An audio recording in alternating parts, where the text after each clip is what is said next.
Halo kawan-kawan semuanya yang sedang senggang. Terima kasih sudah mau mampir ke channelku. Kali ini saya akan menceritakan sebuah cerita tentang perjalanan hidupku yang penuh tanda tanya. Sebelum lanjut ke ceritanya, tekan tombol subscribe-nya ya guys. Dan jangan lupa simak alur cerita ini agar kalian bisa terbawa dalam suasananya. Perkenalkan, namaku Sony. Aku berstatus sudah menikah. Aku terlahir dari keluarga yang berkecukupan, dan di dalam keluargaku juga penuh kebahagiaan. Aku memiliki seorang istri yang cantik, bodi pahenol, kulit putih, pokoknya perfect lah. Aku juga memiliki satu orang anak. Bahkan kedua bapak dan ibu mertuaku juga baik.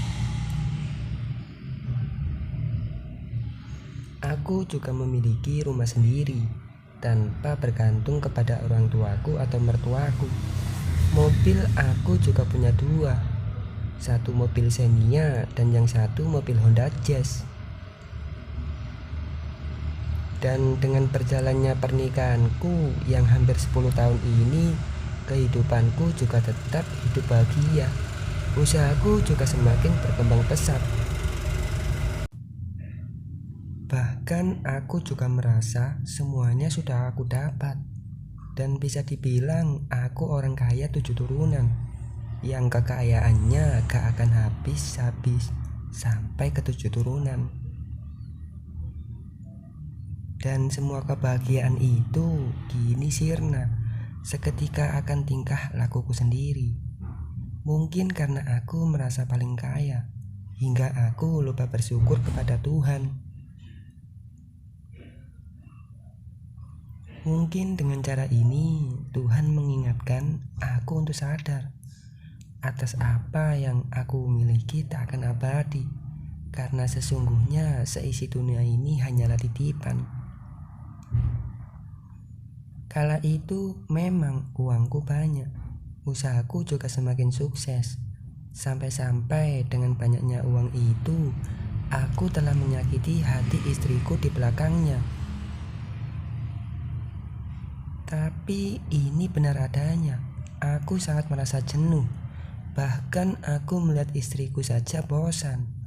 Padahal kata teman istriku itu sangat cantik.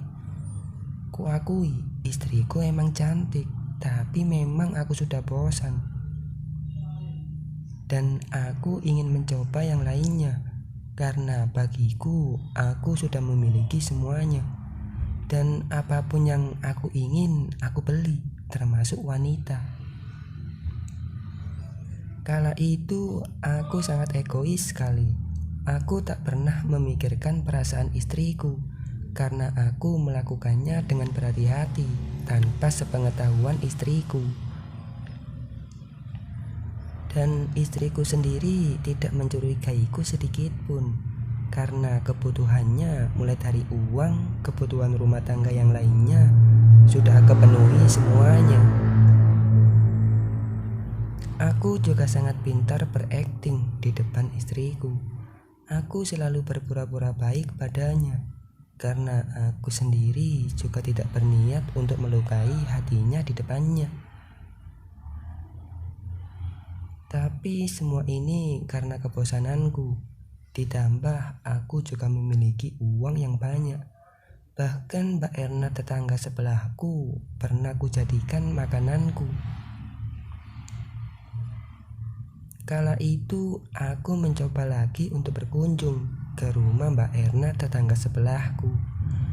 Nah, waktu itu kebetulan suami Mbak Erna tidak berada di dalam rumah, melainkan keluar kota.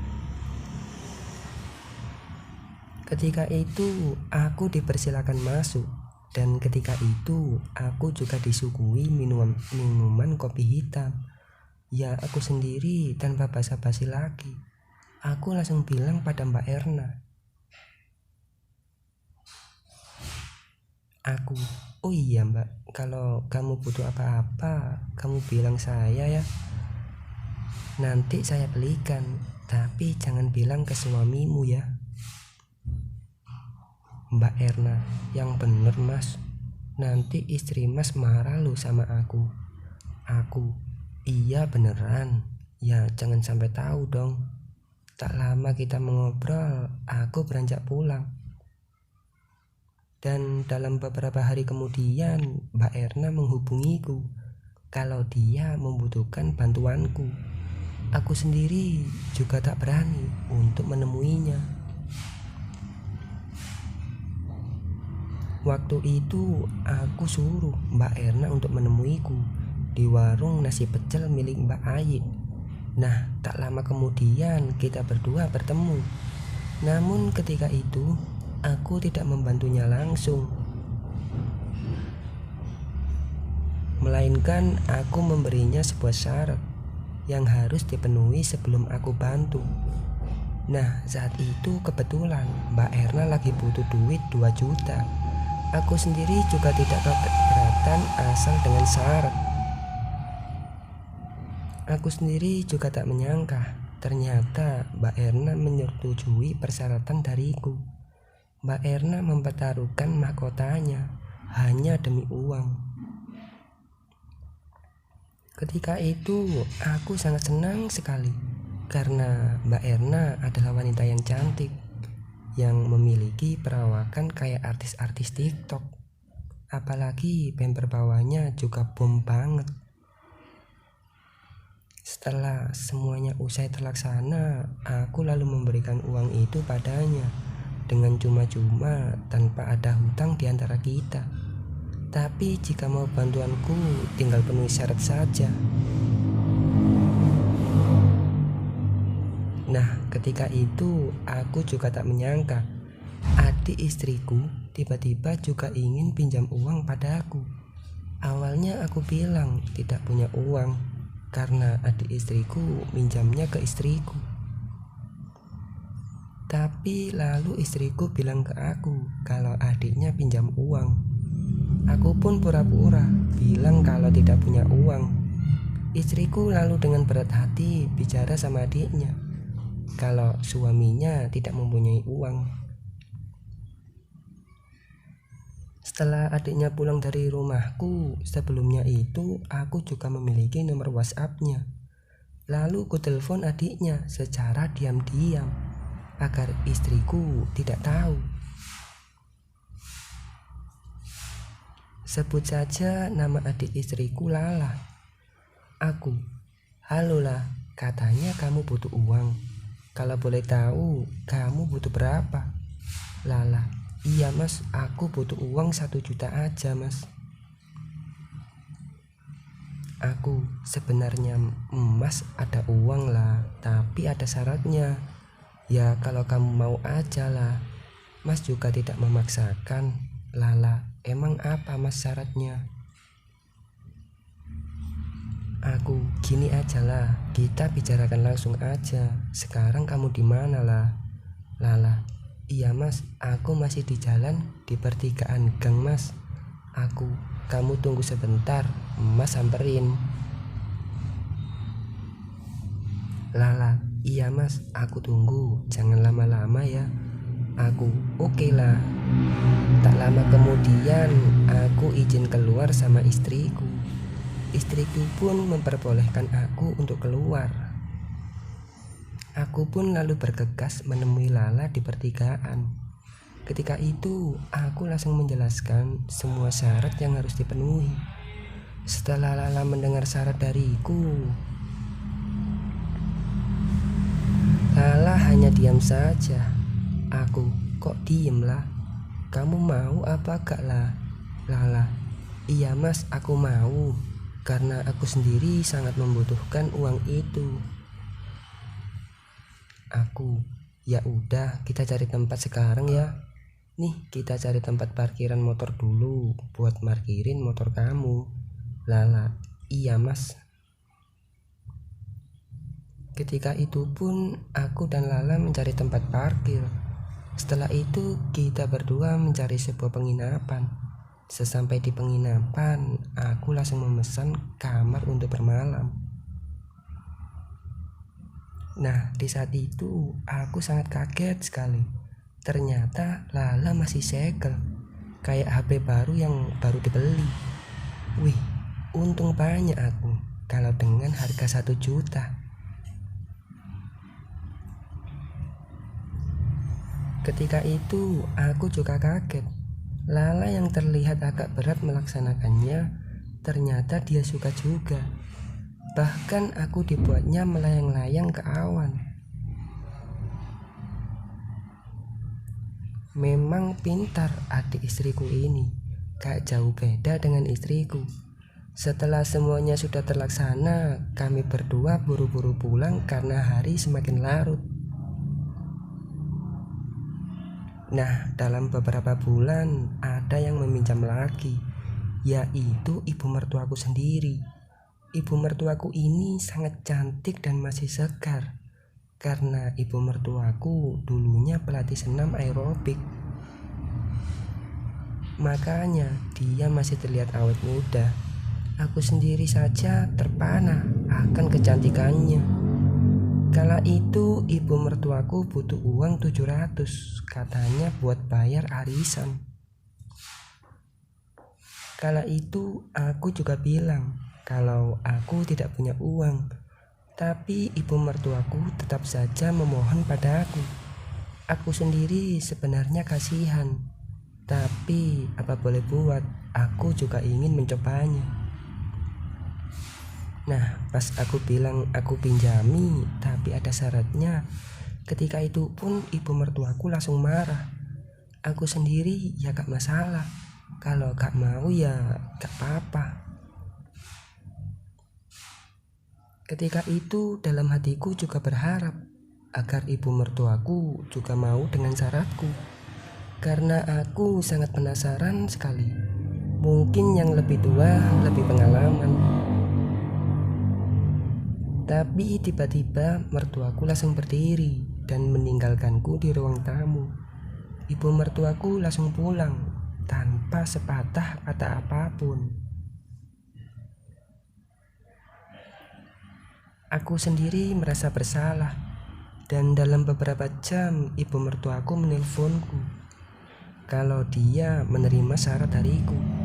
Aku sangat senang sekali. Ternyata dia buru-buru pulang untuk mempersiapkan semuanya, karena katanya rumahnya lagi kotor, jadi harus dibersihin dulu. Tanpa berlama-lama lagi, aku langsung bergegas ke rumah ibu mertuaku. Dan tak lupa pula, aku juga membawa uang buat ibu mertuaku. Seketika aku sampai, kulihat rumah ibu mertuaku sangat sepi sekali. Aku panggil-panggil juga gak keluar, tapi pintunya terbuka. Aku pun mencoba masuk dan memanggilnya, tapi tetap juga tak ada jawaban. Aku lalu memberanikan diri masuk ke kamar ibu. Ternyata ibu sudah mempersiapkannya. Dia melihat semua keindahannya pada aku. Aku yang sudah sangat penasaran, aku lalu belajar dari pengalaman ibu mertuaku. Ternyata benar, ibu mertuaku sangat berpengalaman. Setelah semuanya usai dan aku juga banyak belajar pengalaman darinya, aku langsung memberikan uang lebih kepadanya. Karena jikalau nanti aku ingin belajar lagi, ibu mertuaku harus siap mengajariku akan pengalaman hidup yang indah itu. Tanpa banyak bicara lagi, aku langsung mengucapkan terima kasih padanya. Ternyata ibu masih hebat loh. Nih, aku kasih uang lebih, Bu. Cuman kalau aku datang ke sini lagi, ibu harus siap mengajari aku tentang pengalaman. Terus uang ini gunakan sebaik mungkin ya, Bu. Dan ini bukan hutang. Ini semua tanda terima kasihku pada ibu. Tapi ketika itu, ibu hanya diam sambil menangis. Ya udah Bu, Sony mau pulang dulu. Ibu mungkin sekarang lelah. Dan sekarang ibu istirahat aja ya Bu, biar gak sakit. Setelah sesampai di rumah, aku merasa menyesal. Aku merasa dihantui akan kesalahan yang aku perbuat kepada ibu mertuaku sendiri. Hingga aku merendahkan diriku sendiri. Menantu apa aku ini yang menghancurkan ibu dari istriku sendiri, dan aku telah menyakiti hati istriku sendiri. Dan malam itu pun aku sholat malam. Aku ingin mengakhiri ini semua sebelum semua terlambat. Aku tidak ingin semua ini terjadi lagi pada diriku. Syukur alhamdulillah, dengan berjalannya hari demi hari, aku bisa mengakhiri ini semua dan berjalan di jalan yang benar. Itulah kisah sebuah rasa penyesalanku. Semoga cerita ini ada hikmahnya buat kalian semua. Ambil sisi baiknya dan buang jauh-jauh sisi buruknya. Semoga channel ini dapat menghibur kalian semua dan mengisi waktu luang kalian.